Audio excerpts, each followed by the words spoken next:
So easy question to start with. Where are we in this cycle? Where the hell are we and what's going on? Yeah, what a great question. Where the hell are we? I mean, and of course, what's happened is the world's been completely distorted by the pandemic. We're still living with that. Yep. We kind of forget that. So huge inflationary surge in 21, 22, huge rate hikes, in 22. And really a lot of the Western economies have been on stall speed for 2 or 3 years. That is what I think is so interesting. It's characterized by what you see with the industrial cycle. If you look at industrial production in the US, it's flat since 2022. Highly unusual. Look at ISM manufacturing below 50 for 3 years. It just doesn't do that. Very abnormal. But here's the good news. Inflation, I think, is basically dead. Okay. Now, I know if you talk to the RBA, they wouldn't sign up to that. Yep.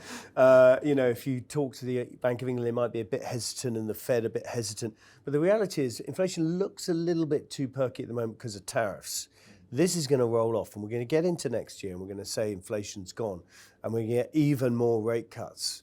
And actually, if you think about it, in the old days, you'd talk about inflation, you say, what's the oil price doing? Well, it's down 20% this year. It was down 2% last night.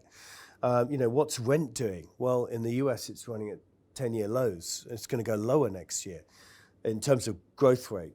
House prices, nothing, et cetera, wages. So there's no real inflation impulse in the US and indeed in much of the West.